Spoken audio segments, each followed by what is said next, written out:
Today's episode is brought to us by CS Instant Coffee, the best coffee for any adventure you're going to go on. Use the code ADVENTURE at csinstant.coffee and get 50% off through September and October. So give it a shot. And we're also brought to you by Roam Products. They make elastic knit, minimalist style wallets with all sorts of designs. Get 20% off the perfect minimalist wallet for all your adventures. It'll hold everything you need by going to wheredouroam, ROAM.com, and use the code podcast with a capital P at checkout. I started seeing glimpses of, the man I was and the man I could become versus who I've been. And I was kind of addicted to that. I wanted that feeling again. I think that off season, the concentration became more of finishing and figuring out how to bring that person back here when I'm done. This is the Adventure Sports Podcast, trying to help you find adventure every day in any stage of life. You're going to hear from explorers, adventurers, business owners, and anyone living their life a little more out of the box than usual.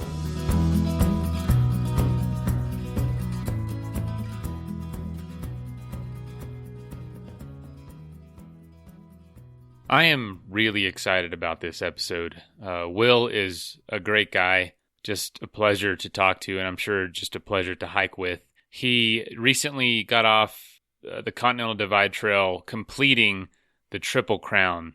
Most of you know what that is, but if you don't, it is the three big hiking trails in America: the Appalachian Trail, Continental Divide, and the Pacific Crest, all more or less cross-country trips through the mountains. And it is a huge deal. It's nearly 8,000 miles of hiking. And Will just talking about how he used it as a way to heal from PTSD, to heal from time away from war, just stuck at home. And I know there's so much that all of us can learn through this. And through this completion, he happens to be the first African-American man to complete the Triple Crown. So it's a big deal. And I've been wanting to talk to him for months, but obviously he was pretty busy. So here's a conversation. Hope you enjoy. Please share it. These stories are worth telling and worth to getting in front of as many ears as we can. So thank you for sharing, and enjoy the conversation.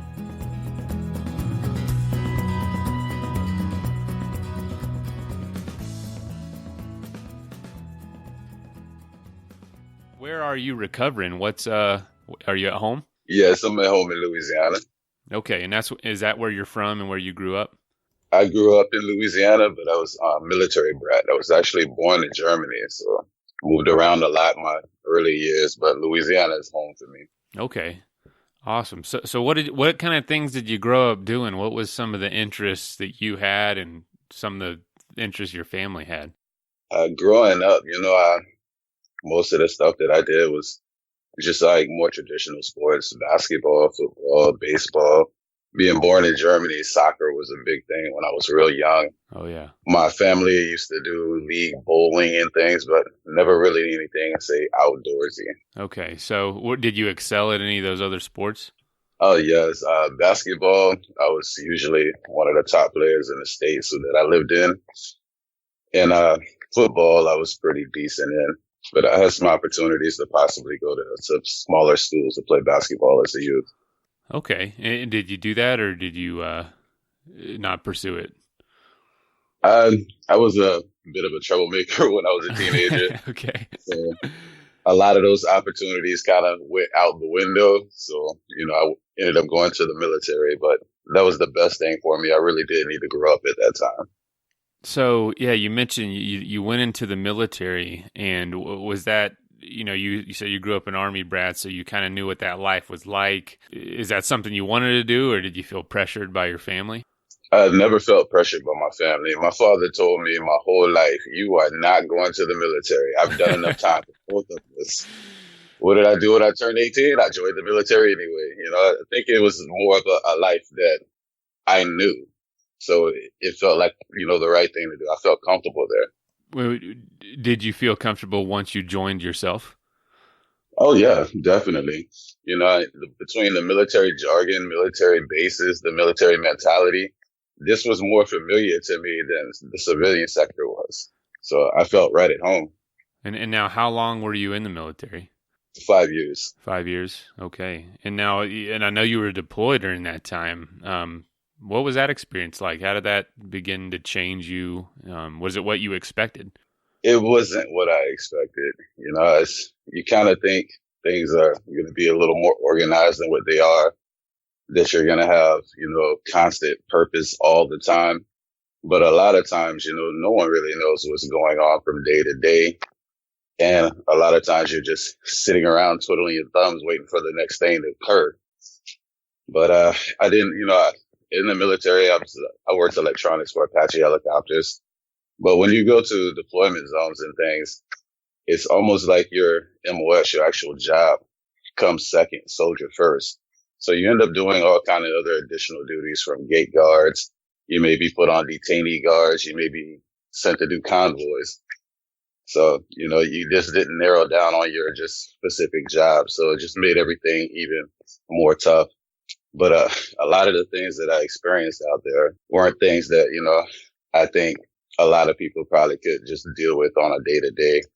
It's actually stuff I don't really talk about too much, but it kind of just changed me mentally. How and when, I have no clue, but I came back home a different person. Is that something you could talk to your family about? Your father, I guess, who was in the military? Is that something you could talk to him, or did you just kind of keep it to yourself?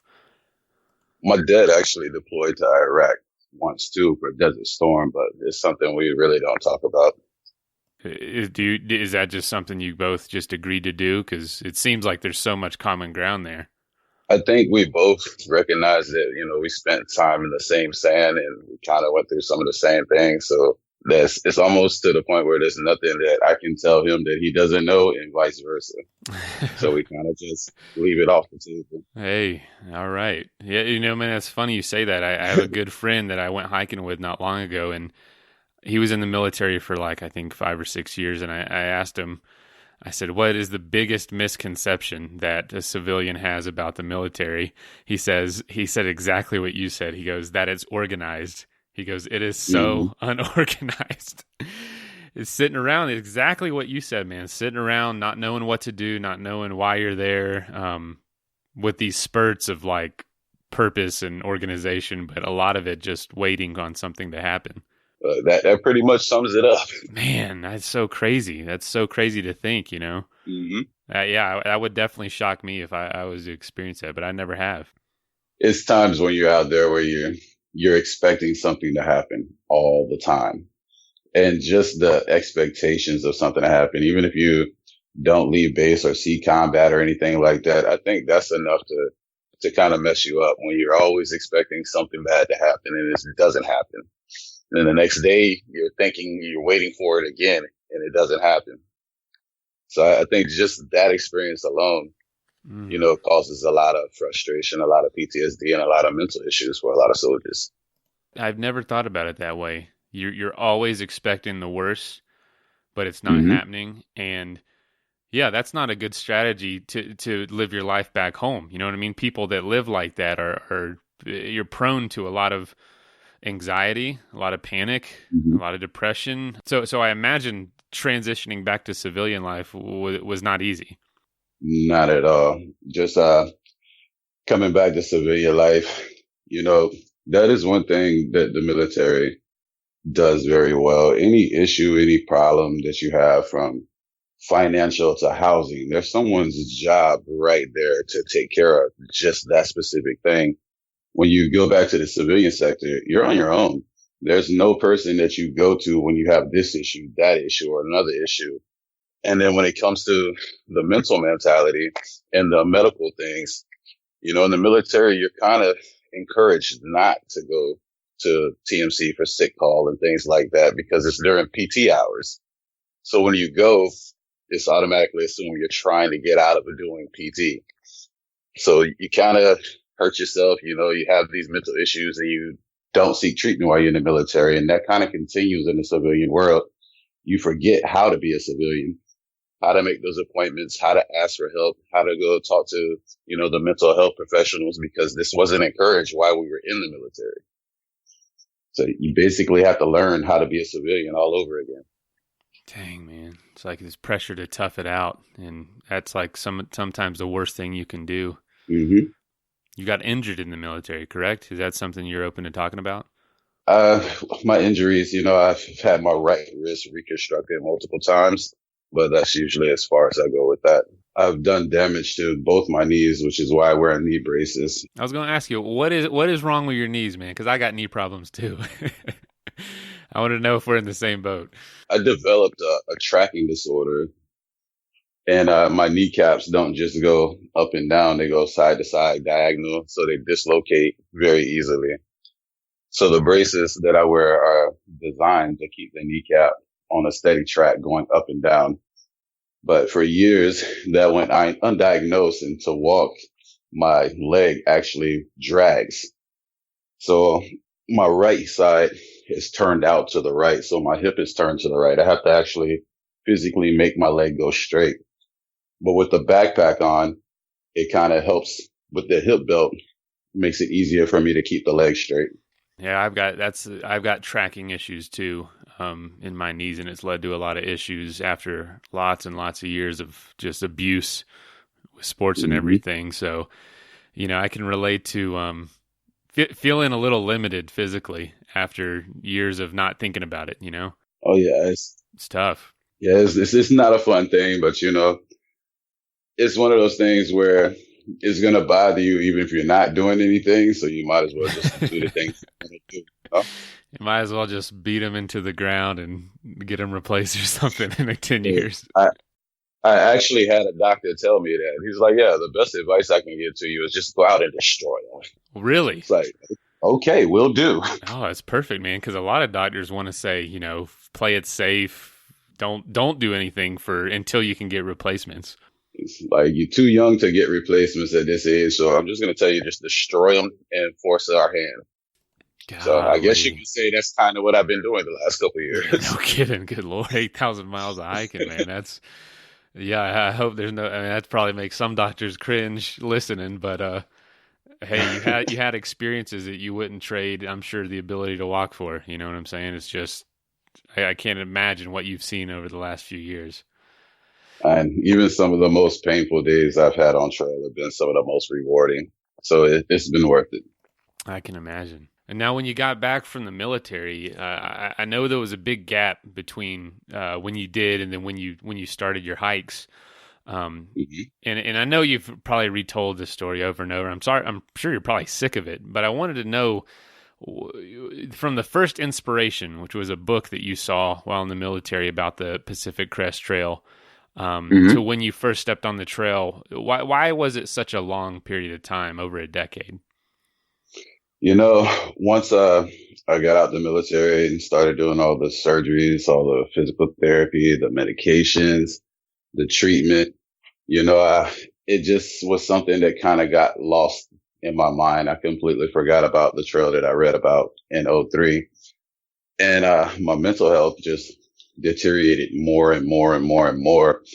And when for the first maybe 10 years I got out, I was actually told that I was having normal transitioning problems, not post-traumatic stress disorder, not depression, not anxiety, just normal transitioning problems. So I really wasn't being treated for it.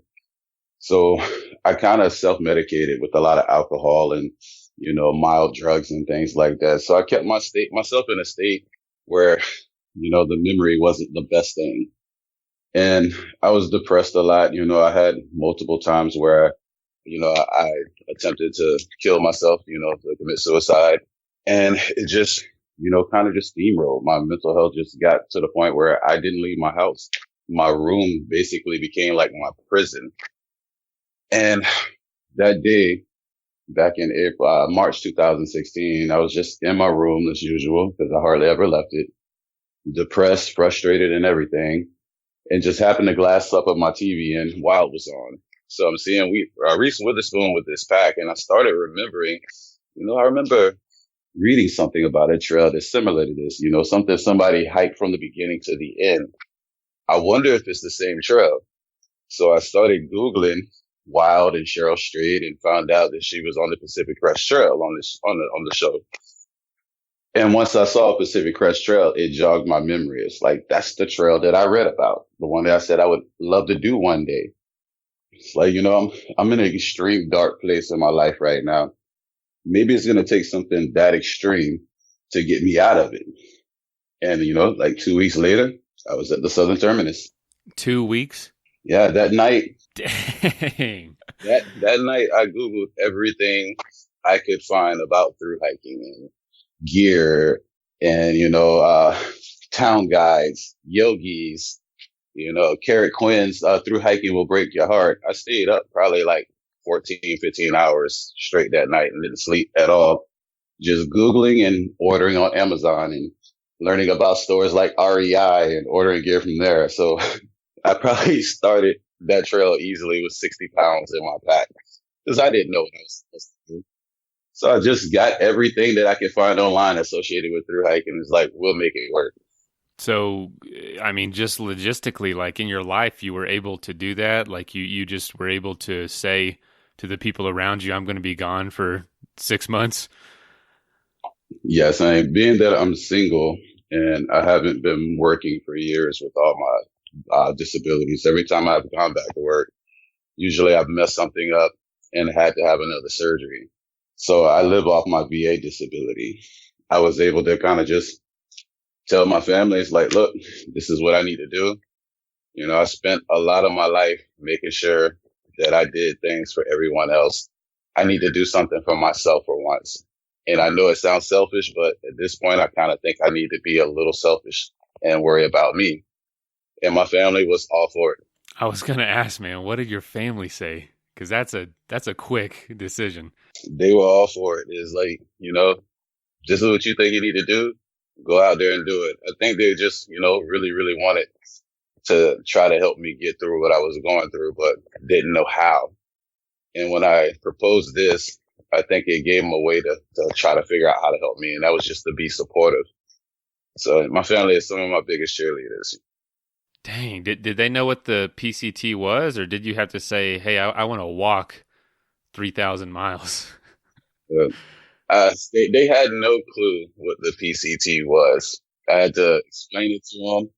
We watched Wild together. I showed them, some yogi guides and things. And the concept still was kind of hard for them to grasp. It's like, so you're just going to live in the woods for 6 months?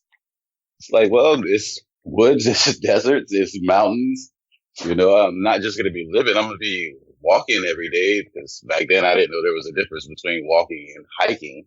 But that concept, they couldn't quite grasp it at first.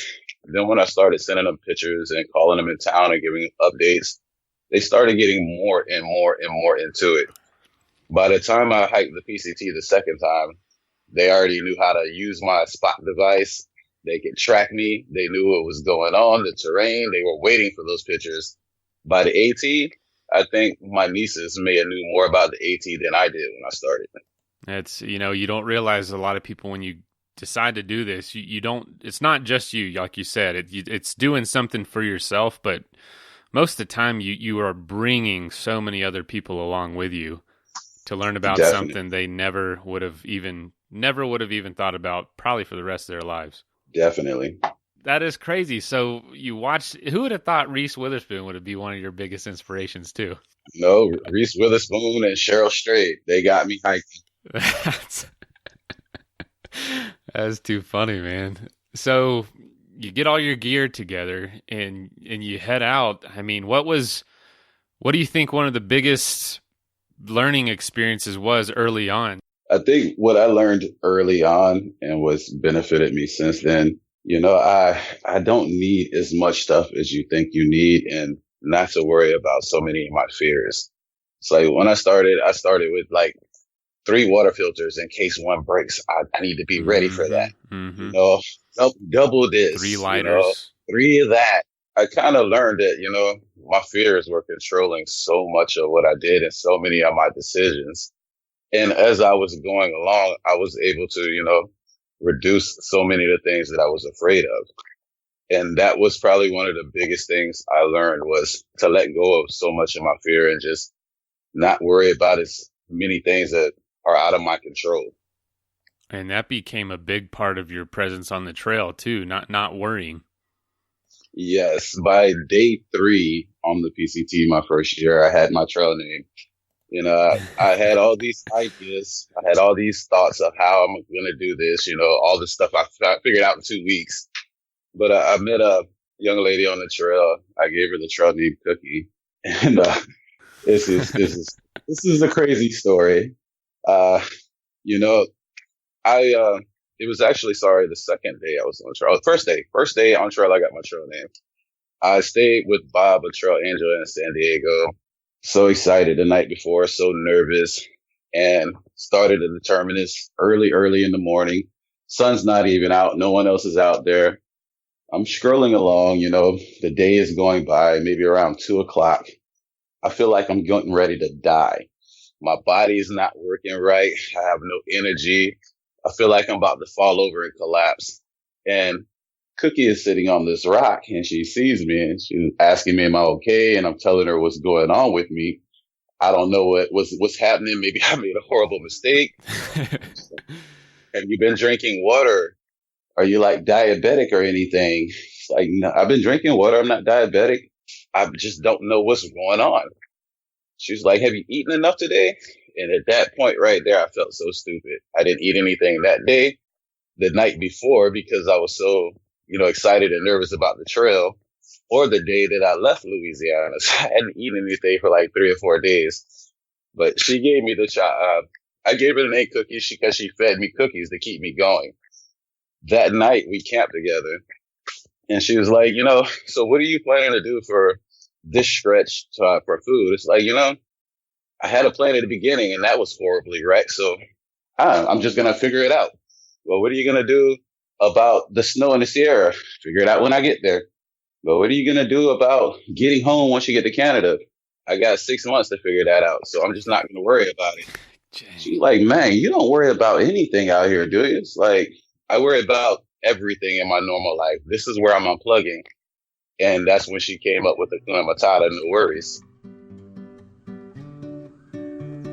It's not always possible to take a French press or a coffee maker out in the woods with you, but thankfully now you don't have to because there is a great option in CS Instant Coffee. They make 100% Arabica instant coffee in compostable packaging. It's perfect for the outdoors or whenever you don't have the time to make a fresh pot. And right now, you can save 50% on your first order by going to csinstant.coffee and using the code ADVENTURE at checkout. One of my new favorite pieces of gear is actually my wallet, and that's because it's been inspired by Simplicity by Roam Products. It's a minimalist style wallet, holds my cash, my cards, holds it really tightly because it's elastic, and it's probably eliminated my wallet size down by 60 to 70%. They offer a variety of designs from artistic to patterns, and they're machine washable if they get dirty. They come with a little carabiner so you can clip it to things like your keys or your lanyard. And they also offer a complete line of silicone rings with a variety of styles and colors. So if you're tired of carrying around a big bulky wallet, go to wheredoyouroam, ROAM.com, and use the code PODCAST with a capital P at checkout for 20% off.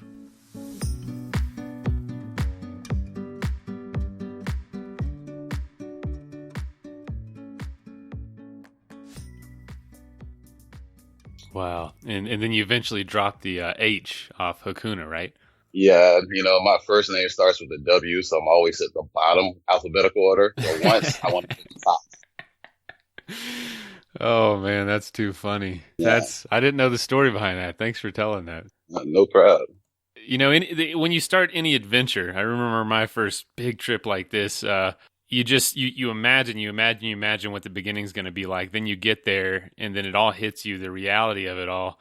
And it's just always so different for me than what I thought it was going to be. Mm-hmm. For you, what were the feelings that first day? You said you were. I know you were probably really nervous. You were because you didn't eat a lot. But I mean, when did it become like, okay, this is why I'm here? How long did that take?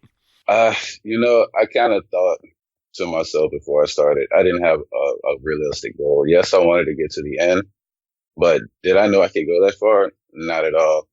I think those first 100 miles, it was more of, I don't know if I can make it to this. I don't know if I can make it to that. Worried more about, just doing the actual mileage than I was working on myself. But once I got to that 100-mile marker, those were some glorious rocks right there. They re-energized me and gave me the confidence to know, you know what, I can survive out here. I know what I'm doing. I'm okay. So now I can concentrate more on just working on myself. But it took me probably about 100 miles before I could actually do that. Okay, 100 miles, still not bad. Just what, a week and a half or so. I don't know how fast you were hiking, but I'm sure you started slow with all the weight and getting your body used to it. Was there Oh, any yeah. place along the trail you were really looking forward to that maybe you did some research on beforehand? In the 2 weeks that I was actually doing research, the places that popped out the most to me was really wanted to walk across the Bridge of the Gods. I really wanted to see Timberline. And I was super interested in the desert just because the pictures I saw, it's a completely different type of desert than what you see overseas. It's so much life in the desert, in Southern California. So I really, really wanted to check that out. What happened that first approach or that first attempt where you weren't able to finish? What went on, and how far did you make it? Hiked the entire desert section to Kennedy Meadows, got there and felt like I was the king of the world after 702 miles. And Awesome. I I was proud of that accomplishment. Got into the Sierras, got up to got up to Lone Pine and had bad elevation sickness, so had to go back into Lone Pine. Went back up, and then we climbed Mount Whitney. And halfway up Mount Whitney, my right knee dislocates, Mm. and usually when it dislocates, it pops back in, fairly easy. This time, it just wouldn't do it. So we go up. Still, it pops back in place a little bit. I'm just in pain the whole way down. We continue going. So we go over Kearsarge, down into Bishop. And by the time we're in Bishop, it's not set properly, and it's just really, really swollen, really painful. So at that time, I made the decision that I can't do these passes now, not with this like this. So I go up to Oregon. I hike a lot of Oregon. I see the Bridge of the Guys, which was one of the things that was on my list to see. And by that time, it's like, I don't think I can take much more. So I flew back home to get medical treatment, which was crazy because the second I got off my plane here in Louisiana, I was walking to baggage claim and stepped down and boom, knee popped right back into place. Oh So man. I was here for about a month, and one of my trail family called me and told me how he was getting close to Portland. Trail days was coming around. He's been hiking by himself for weeks now because everyone has gotten in front of him. And I told him, okay, cool, bro. Well, I'll see you in a week. It's like, what are you talking about? It's like, I'm coming back to hike with you. So I fly back to Portland and do a stretch of Oregon I had already done before again. We hang out at trail days and we do Washington together. So that year I did a total of like 1,650 miles. And then didn't you come back the next year? I knew before I even got off that trail, it's like, now that I know I know I can do this, an injury is what took me out, and then I'm comfortable here and I'm accepted in this community. I knew before I was off the trail the first time, I'm coming back next year because now the goal is to finish this thing. And could I have picked up and just did the sections that I missed? Yeah, but I had so much fun the first year. It's like, no, I want to go back to the beginning. I want to build the trail legs. I want to talk and hang out with the people who are first time through hikers. The whole trail family aspect is a big thing of through hiking to me. So I went back to the beginning and stayed there until it was done. After what? So hold on. You're dealing with depression, you're dealing with PTSD, you're dealing with injury. Mm-hmm. Like how do you find the mental strength to just say I'm going to do 1,600 miles I've already done all over again and all You this know, stuff I didn't do? Like how do you were you it doesn't sound like you were really beaten down internally. you know, I think at that point in time, it was easy to make the decision to start back at the beginning because the time I spent on the trail the year prior was, some of the happiest times I'd had in like the last decade. I started Mm. seeing glimpses of, the man I was and the man I could become versus who I've been. And I was kind of addicted to that. I wanted that feeling again immediately when I got back home. And I think that off season, the concentration became more of finishing and figuring out how to bring that person back here when I'm done. And that's what I worked on a lot before I started that trail, and my personality started coming back out. Then you started getting the social media pictures where it's doing more than just sitting there looking at the camera, doing silly stuff and posing and things. I felt like I was living again. But that's what made the decision real easy to go back. It's like, can I go back and just hike 1,000 miles in like 2 months? Yeah, but I can be that man I want to be for 6 months. So easy choice in that. And so you spend that next off season preparing. Were you? I mean, was it hard to just sit there and wait until the weather cleared and you could start at the beginning of the season? Very difficult. It is for me every year. I'm usually an early starter because I don't want to wait any longer. Oh man, because I'm sure there's not a whole lot of. I mean, especially if you're back home, I'm sure there's not a whole lot of people to talk to about it, person to person there in Louisiana. It's very rare that I get the opportunity to geek out about through hiking when I'm home. This last off season, it was a lot better. I had two people reach out for me, one from Mississippi Gulf Coast, which is only 30 minutes away, and one from Baton Rouge here in Louisiana, that were both going to be hiking the AT this year. So one of them came down and hiked with me. We did gear shakedowns. The other I would talk to on the phone a lot and give her a lot of the information that she had been looking for. And both of them should actually be finishing the AT here in the next 4 days. So that was pretty cool. That's awesome. Mm-hmm. Yeah, man, I understand. I'm from Florida, and it's just not the same. It's not a culture like it is out west of all these things. They're like people don't even know it's out here, Yeah. Well, until yesterday, until the whole Fox News interview yesterday, I always called Louisiana my sanctuary. The more popular I've got it with my social media stuff, when I'm in Colorado or California, Oregon, or someplace like that, people know me, they see me, and they want to talk, they want to hang out. And I never mind doing that, but at times it can get overwhelming when it's a lot of people. But when I come back home to Louisiana, it's like, oh yeah, it's just the guy with the dreadlocks. They don't know anything about through hiking or the Triple Crown or Akuna. Here I'm Will. But that's starting to change more and more too, thanks to, a lot of the social media presence, the film we did last season, and now Fox 8 News. Yeah, man. Now you're on the Adventure Sports podcast. You should feel pretty honored at this point, man. God, definitely. It's a huge honor. No, man, we're not. We're nothing like the other things you got lined up. So I appreciate this. Trust me, it's a huge honor. I think when I took first steps on the PCT that I would be here. So I'm honored when anyone wants to, hear and share more of my journeys. So big shout out. Thank you so much for hitting me up. Yeah. And so, you just completed the Triple Crown now, but when you finish that PCT, when you did it all again, which just still blows my mind because I have a hard time doing things twice, man. When you got to the end, did you already know you wanted to do the other two? Was it that good of a feeling to say, I got to keep going? Okay.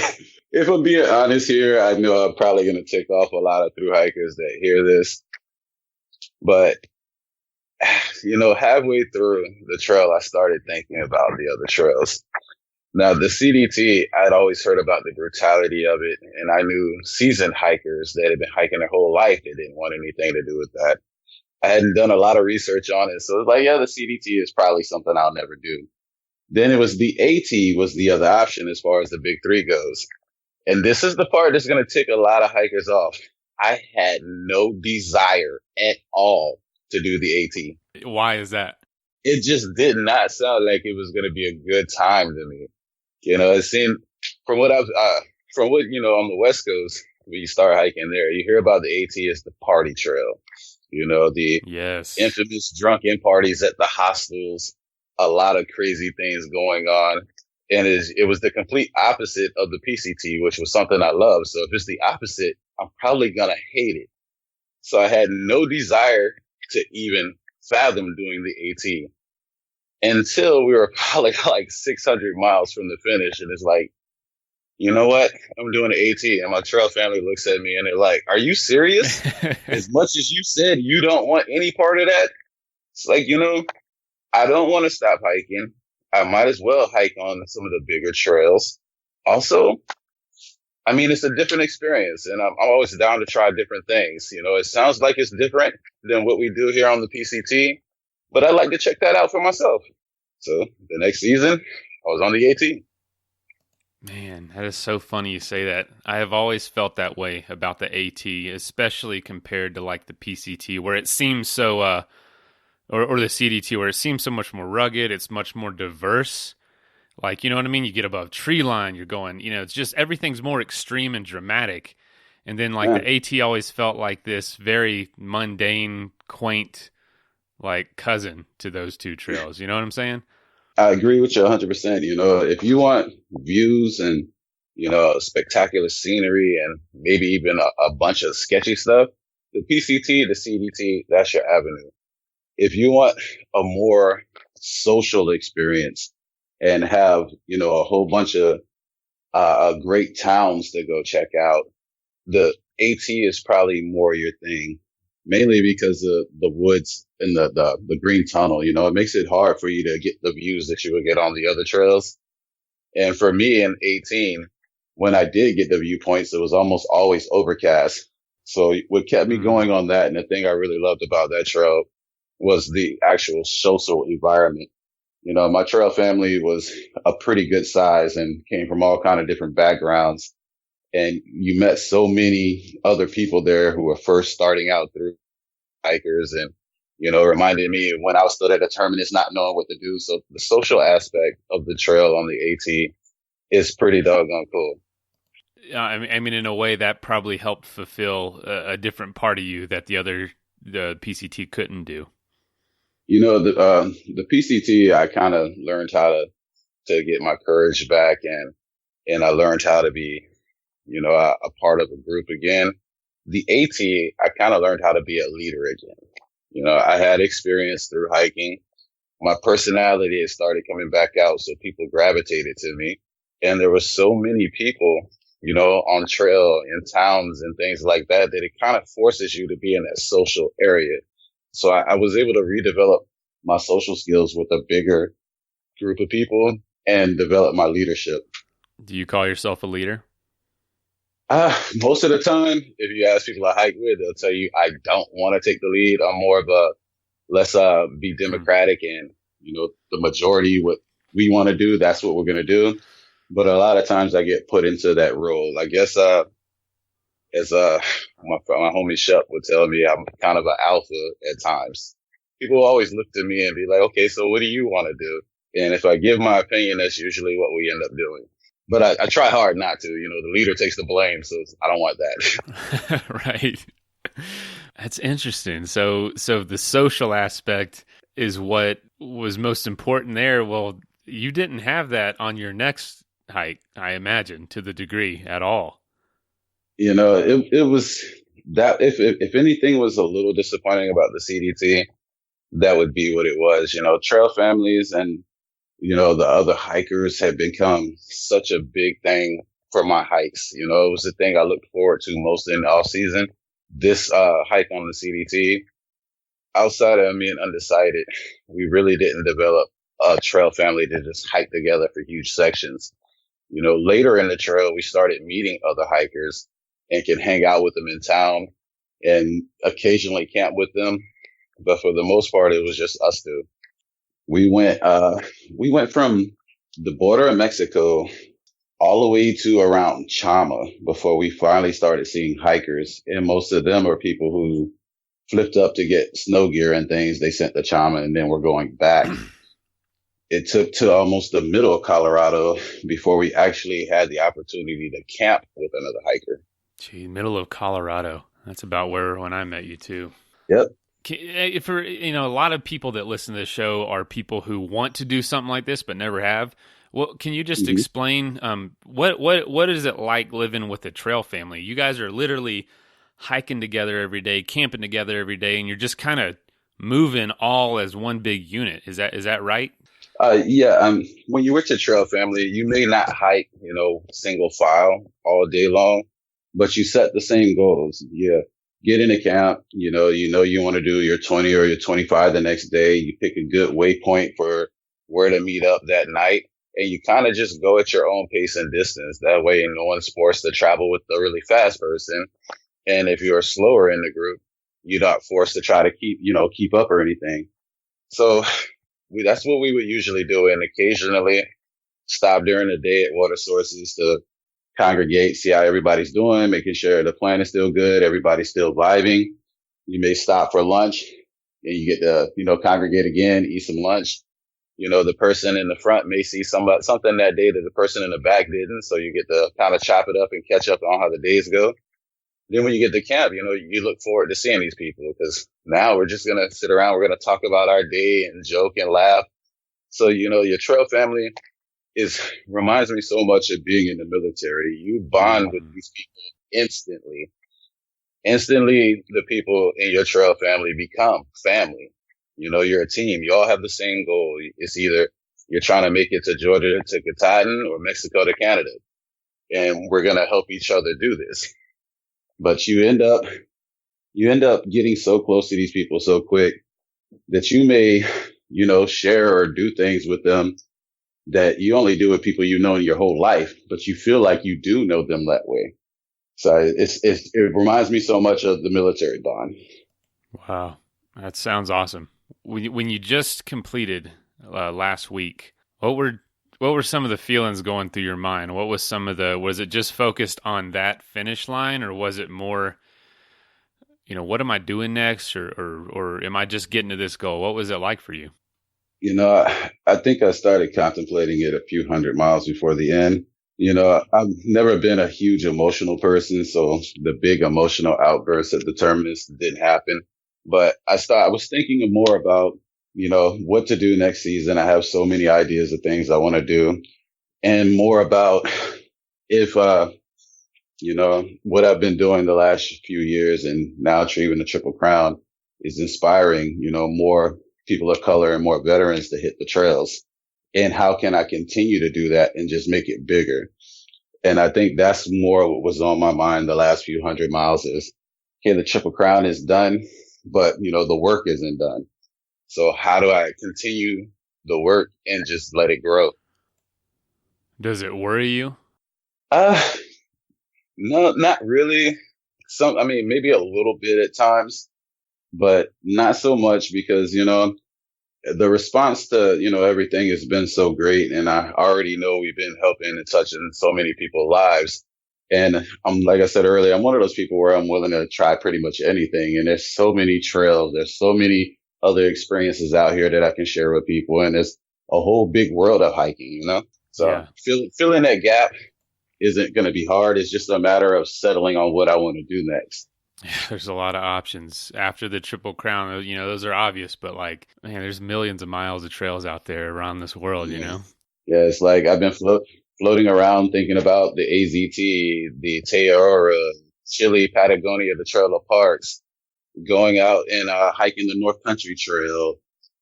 It's just a gambit of things, and I just can't sit down and narrow one thing down yet. But I figured by the end of next month, I'll be planning whatever it is. I'll have it picked out. Okay. Yeah. Well, yeah. You don't even need that fun. Well, you just need 2 weeks. You're probably right.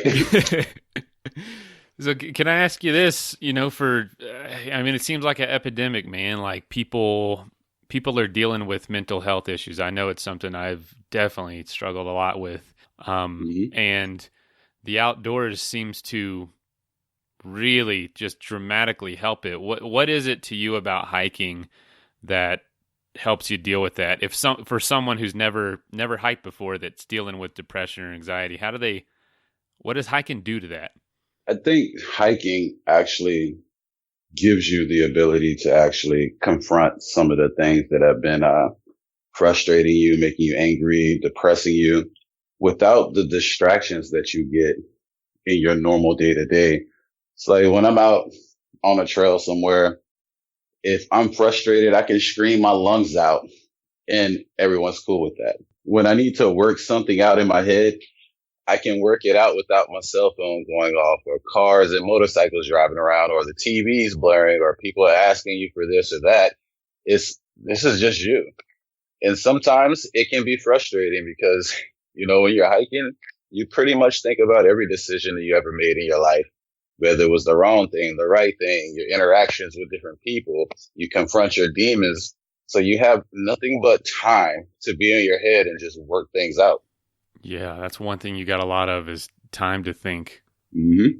It's a huge blessing that is not readily available in today's world very often. It really isn't. We're distracted. We're distracted from working on ourselves by pretty much everything in our normal day to day. And it takes something like this to break out of that, man. I don't know how you have the discipline outside of something like this to do that daily, Mm-hmm.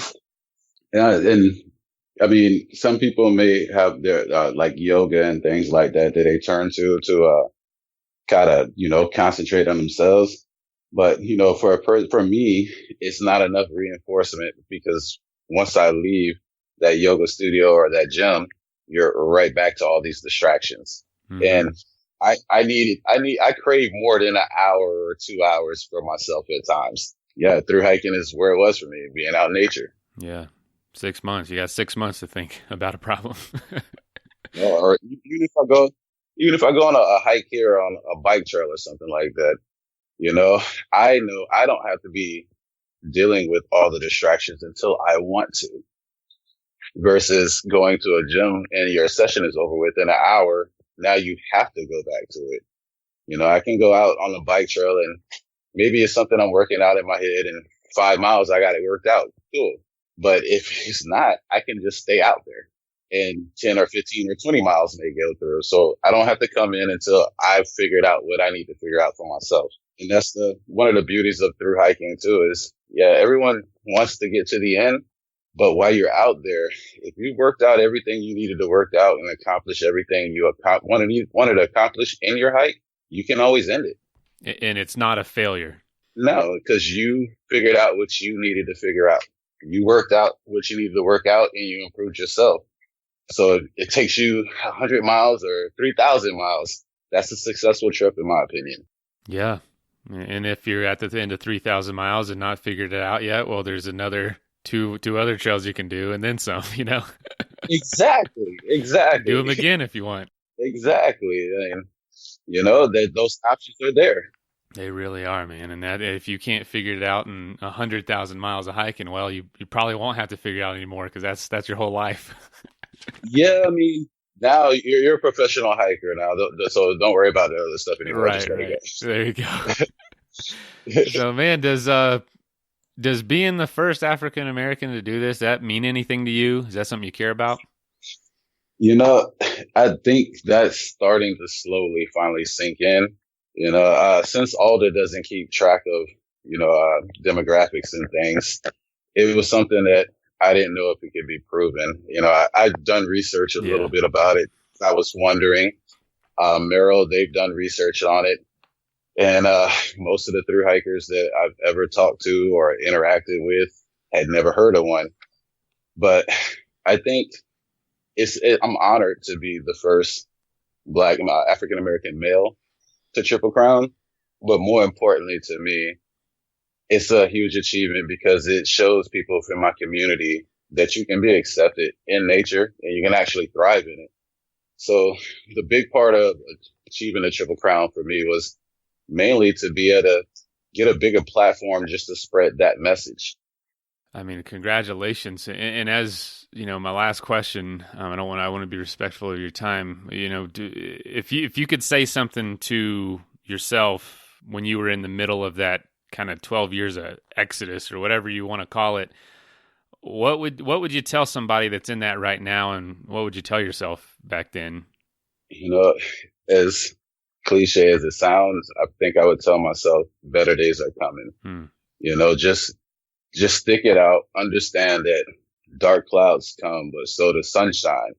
And just, do what you got to do. You're still worthy. You can still accomplish things. You're not crazy. You're not alone. There are so many people that are just like you all around the United States. So, I mean, for me, that was one of the big things is I felt like I was different, felt like I was crazy. I'm not accepted. Everyone's looking at me, but that's not the case. There's so many people dealing with mental health problems and there's so many resources out there to help you. And if one thing doesn't work, you try the next thing. You know, life is too precious just to give up on it and to just shut down and close down. The interactions with people, you know, we're as humans, we crave that. We have to have it. We need it. So it's too much to just say, I'm done with it. I'm not going to interact. I'm not going to go out. I'm not going to do anything. No, we need that. So just keep at it and better days will come. And if all the options you try don't work, there's always through hiking. Or you can try that first. Oh yeah, you can try it first. You can skip some of it and try it first. You might find a good combination of things to do to help you out, but there are better days out there. You're just going to have to get through some of those bad ones to get to them. Yeah. Amen, man. That's applicable to so many people listening right now. Something we don't always talk about, but we try to be pretty open on this show about mental health and about just challenges all of us are facing that, you know, we might not talk about to people around us. So, well, man, Will, I appreciate it. Any parting words? Sorry, I think I cut you off. No, hopefully I'll meet some of you guys on trail and we're going to keep these good vibes going. Just because the Triple Crown is done doesn't mean we've stopped. So just stay tuned and we'll let you know what the next adventure is. Awesome. Well, Will, thank you for your service. Congratulations again. And yeah, thanks for doing this. It's pretty awesome. No problem. No problem. Thank you. All right. Well, I'll let you get ready for a more important interview. I'm sure you got a bunch lined up. Stop that. I'm just playing, man. All right. Yes. Hey, no problem, Mason. You take care. Hey, don't hesitate. Reach out, man. If you ever want to chop it up or if you ever, need anything, please hit me up. Man, Florida's my sanctuary. I live in Colorado, but we're going to be moving back and, kind of the same thing, it's a nice break from it all and, just kind of a little oasis. So I'll be down in the South soon. All right. The South is ready. Yeah. Okay. Yeah. I was getting ready. All right, man. Well, I'll let you go. Have a great day and, look forward to following you. All right, homie. You have a good one. All right. Yes, sir. All right. Bye. Yeah. First of all, thank you so much for listening. It means the world to us that you choose to listen to this show. If you'd like to help us further, you can leave a review on iTunes, share us with your friends, your family. It goes a long way to grow in the show. You can also support us financially through patreon.com/adventuresportspodcast. Link is in the show notes. And also, if you have an idea of who could be a good guest for the show, we're always looking for people to tell their story about the outdoors or adventure. So if you know someone, please reach out. Email us at info@adventuresportspodcast.com. And until then, get out there and have some fun.